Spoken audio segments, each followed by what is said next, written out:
Assalamualaikum warahmatullahi wabarakatuh.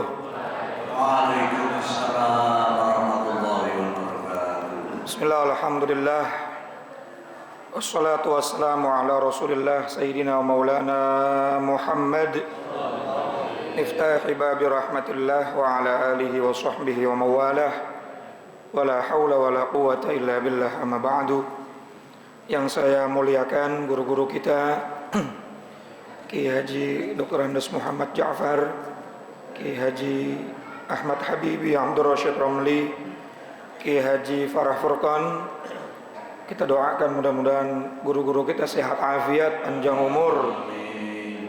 Kiai Haji Misjan, pengurus Majelis Ta'lim Ukhuwah Islamiyah Bapak Haji Basrain, Ustaz Haji Muhammad Tahir, pengurus Masjid Sa'adatud Darain Ustaz Zainal Abidin Arifin, dan seluruh para jamaah sekalian yang hadir, mudah-mudahan semuanya diberkahi Allah Subhanahu wa taala. Amin. Tanpa berpanjang kalam, kita lanjutkan kembali pembahasan kitab kita. Namun sebelumnya kita baca suratul Fatihah. Mudah-mudahan Allah memberikan kita ilmu yang manfaat, yang barokahnya ilmu ini mudah-mudahan bisa membuat kita hidup selamat dunia sampai akhirat. Al-Fatihah bil qabul wa ila hadratir Rasul ala hadhihi niyyah wa ala kulli niyatin salihah wa ala man nawa salafus salih wa ila hadratin Nabil Mustafa Sayyidina wa Habibina wa Syafi'ina wa Maulana Muhammadin Sallallahu alaihi wasallam. wa ala alihi wa azwajihi wa dhurriyyatihi wa ali baitil kiram, wa khususan ila ruhi muallifil kitab Sayyidil Imam Zainuddin bin Abdul Aziz Al-Malibari Al-Fannani wa Sayyidi Syekh Nawawi bin Umar Al-Jawi Al-Bandani wa usulihima wa furu'ihima wa dhawil huquqi alaihima ajma'in. أن الله يعلي درجاتهم في الجنة ويعيد علينا من بركاتهم وأسرارهم وأنوارهم وعلومهم ونفحاتهم في الدين والدنيا والآخرة وإلى أرواح والدينا وآبائنا وجميع المسلمين والمسلمات والمؤمنين والمؤمنات الأحياء منهم والأموات وإلى حضرة النبي. الفاتحة. أعوذ بالله من الشيطان الرجيم.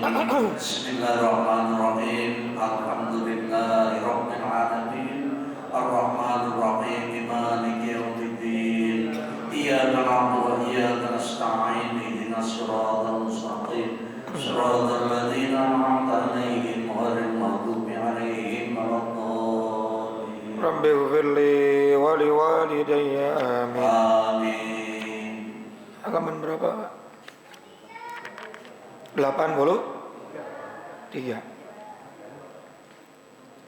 Bismillahirrahmanirrahim. Qala al-musannif rahimahullahu ta'ala wa nafa'na bi'ulumihi wa amadna bi asrarihi fid dharaini amin.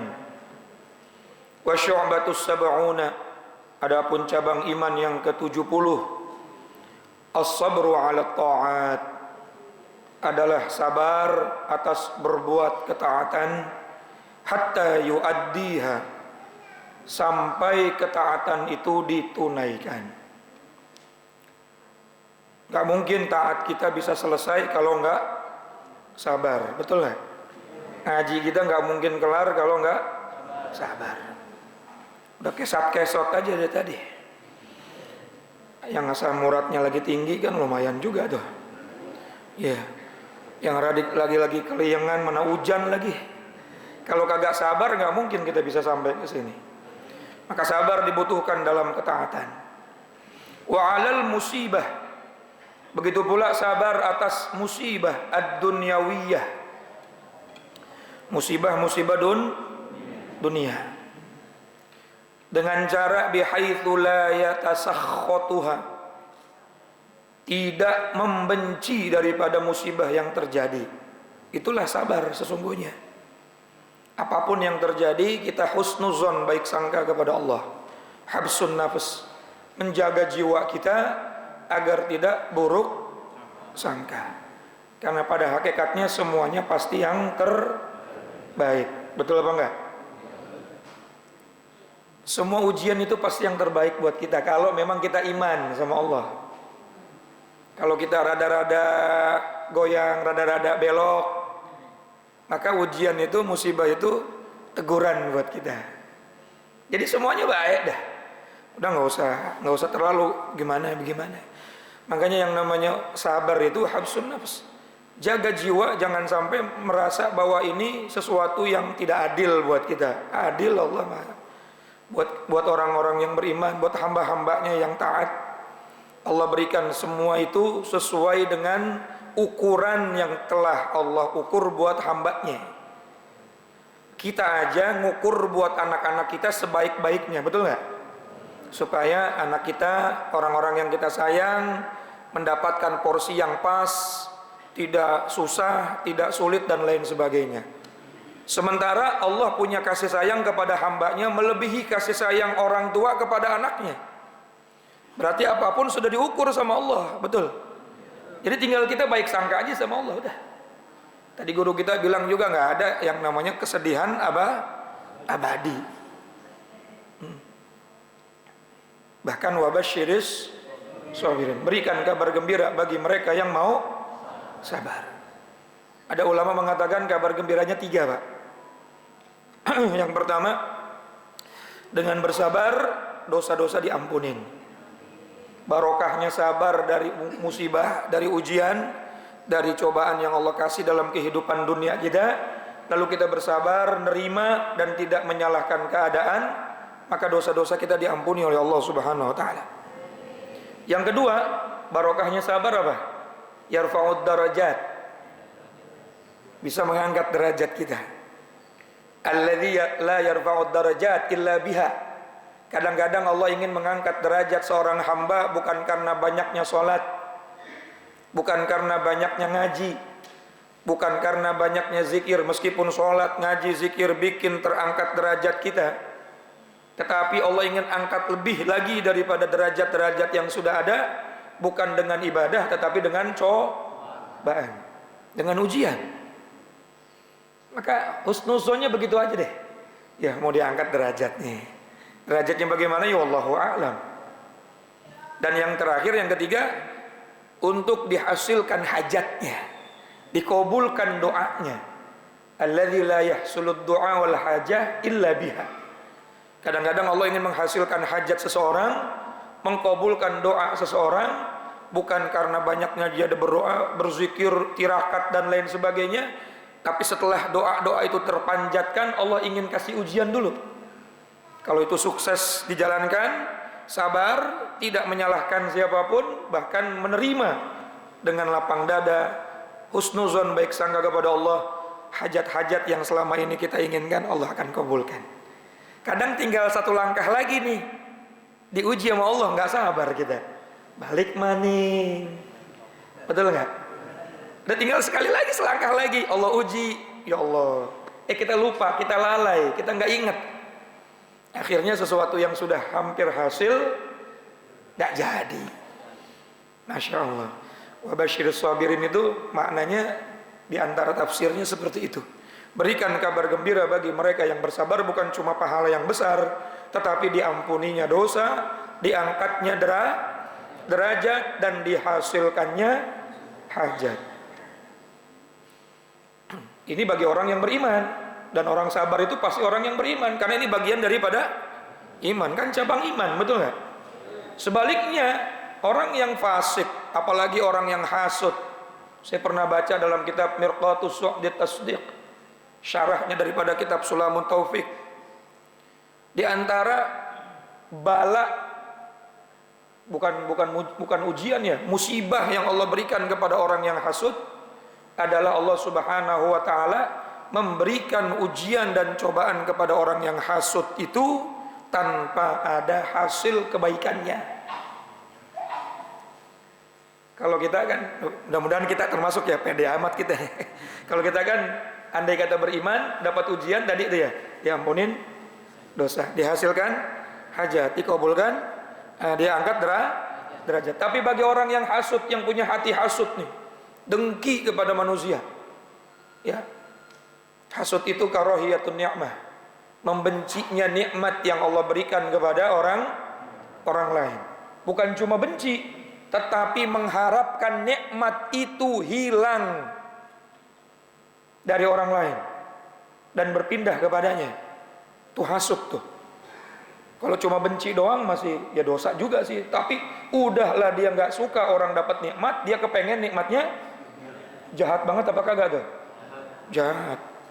Awas nih, sekarang lagi diuji kita, jangan sampai hasut. Lagi diuji kita nih. Yang menang siapa ya? Jangan hasut. Ya kalau memang udah begitu aja udah. Urusan bagaimana prosesnya tanggung jawab masing-masing. Susah amat, ribet amat hidup di dunia. Ya dia mau bener mau salah urusan dia sama Tuhan. Tanggung jawabnya dunia akhirat. Tapi jangan hasut. Ayo berlaku adil kita. Nah orang hasut, tetangga beli mobil, kita beli Paramek. Ya. Dia beli Pajero, kita beli Panadol. Dia beli kulkas, kita yang masuk angin. Gak suka dengan nikmat yang Allah kasih sama orang lain dan menginginkan nikmat itu Nah, orang hasut ketika mendapatkan ujian, kalau hasutnya gak dihilangkan hatinya, itu ujiannya, musibahnya, sakitnya, kehilangan sesuatunya, bukan dapat pahala, bukan dapat ampunan dosa, tetapi tidak mendapatkan apapun, hanya menambah hammun wa ghammun, hanya menambah susah dan pedihnya perasaan hati. Sialan gua sakit, jangan-jangan ada yang ngirim nih. Nah, belum apa-apa udah begitu. Ngirim apa? Ngirim angin. Udah suuzon duluan tuh. Sakitnya nggak bikin dia diampunin, sakitnya nggak bikin dia diangkat derajat, malah tambah susah hidupnya. Paham ya kira-kira ya? Belum apa-apa langsung suuzon sama tetangga. Nih pasti tetangga nih yang kagak suka nih sama gua nih. Mati lampu, token belum bayar, ngalahin tetangga. Akhirnya kesusahan, ujian-ujian, musibah-musibah bukan membuat dia diampunin dosanya, bukan membuat dia diangkat derajatnya, bukan membuat dia dihasilkan hajatnya, malah menambah susah hidupnya. Makanya hilangin sifat hasut tuh. Masya Allah. Capek ya orang hasut ya. Benci mulu sama orang. Mukanya juga ya Allah kagak enak banget. Kemana-mana kagak ngenakin. Ketemu gue malas ke sono, kenapa? Beda pilihannya sama gue di sono mah. Akhirnya ngopi kagak nyaman, kemana-mana nggak nyaman. Udah sih dunia begini nggak usah diseriusin, lemesin aja Pak. Ya, kadang-kadang kita terlalu serius sama sesuatu yang bercanda. Tapi bercanda sama sesuatu yang serius. Urusan akhirat, urusan pribadi kita yang bakal dimintain tanggung jawab di kubur, kita bercandain. Coba anak kita udah pernah kita tes belum arkanus sholah berapa? Itu serius tuh urusan tuh. Coba anak kita udah pernah kita tes belum syurutul wudu bagaimana? Anak kita udah pernah kita tes belum baca Quran depan saya, coba makharijul hurufnya, tajwidnya, syiddahnya, wabil khusus al-fatihahnya. Itu yang serius kita bercandain. Giliran pilpres, pileg, kita seriusin. Sampai monyong-monyong sama tetangga. Sorry ya, gitu. Udah Pak serius. Santai aja santai ya. Ya ada jalurnya masing-masing. Silahkan berbuat apapun. Kata malaikat Jibril apa? Aish ma syi'ta. Hiduplah sesuka kamu. Fa innaka mayyitun. Tapi ingat, kamu bakal mati. Silahkan hidup sesukamu dengan cara apapun yang kamu inginkan. Tapi ingat, fa innaka mayyitun. Kamu bakal mati. Dan kita nggak bakal dimintain tanggung jawab dengan amalan orang lain. Lalu ngapain kita sibuk ngurusin amal orang lain? Laha ma kasabat walakum ma kasabtum wala tus'alunna amma kanu. Hafal semua kan ayatnya? Iya. Gitu. Kita cuma dimintain tanggung jawab amal kita. Kita berbuat semaksimal mungkin, kita sudah memberikan sesuatu yang terbaik, ya sudah. Sekelas Nabi kita Muhammad saja diutus hanya untuk wa ma arsalnaka illal balagh. Tidaklah aku utus engkau wahai Muhammad kecuali hanya menyampaikan. Dan Nabi nggak pusing dengan tidak imannya Abu Jahal. Nabi nggak pusing dengan tidak imannya Abu Lahab. Beliau sudah menyampaikan, bahkan beliau sudah mendoakan, Allahumma aizzal Islam bi umrain. Ya Allah, muliakanlah, agungkanlah agama Islam ini dengan engkau masukkan 2 orang Umar. Saat itu ada 2 orang Umar Pak di kota Mekah yang sangat luar biasa. Amr bin Hisham, Abu Jahal, Umar bin Khattab, yang menjadi sahabat Nabi. Allah kasih hidayah kepada Umar yang namanya Umar ibnul Khattab. Abu Jahalnya kagak. Ya sudah, berarti maunya Allah begitu. Kita sudah ikhtiar segala macam, lalu Allah nggak kasih, ya sudah, selesai. Apalagi pusing-pusing kita. Betul nggak? Nabi Nuh udah dakwah sama anaknya Kan'an tiap hari itu. Sampai pada saat banjir datang dikatakan sama Nabi Nuh, ya bunayyarkam ma'ana wala takum ma'al kafirin. Wahai anakku, ayo ikut sama abah, jangan sama orang kafir. Tapi anaknya kagak mau. Anaknya sorry kagak mau gitu. Akhirnya tenggelam tuh begitu. Ya viral nih kalimatnya. Tapi Nabi Nuh disiksa nggak di akhirat, Pak? Enggak, yang penting sudah memberikan, yang penting udah setelah itu selesai. Nggak ada yang perlu kita risaukan. Yang kita risaukan diri kita sendiri. Kalau mau menang tiap hari kita sudah diperingatkan sama muazin, hayya 'alas shalah. Salat yang benar.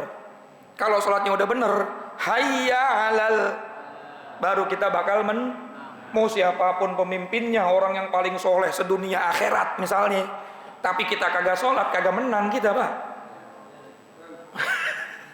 Ini kadang-kadang Masya Allah, tadi tuh urusan yang bercanda diseri, giliran urusan yang serius sampai kagak Masya Allah, kesono-sono sih larinya ya. Udah daripada kebanyakan ya, mendingan sampai sini aja ya. Kita lanjutin lagi minggunya. Ya udah kelamaan kita ngaji nih, udah jam 8 ya. Mudah-mudahan manfaat. Saya tadi ngaji di Al-Mutakin subuh, kedengeran suara di sini. Saya ngaji, udah kelar ngaji, sini baru mulai ngaji.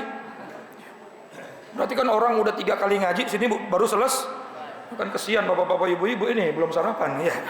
Mudah-mudahan manfaat. Kurang lebihnya mohon maaf. Assalamualaikum warahmatullahi wabarakatuh. Waalaikumsalam.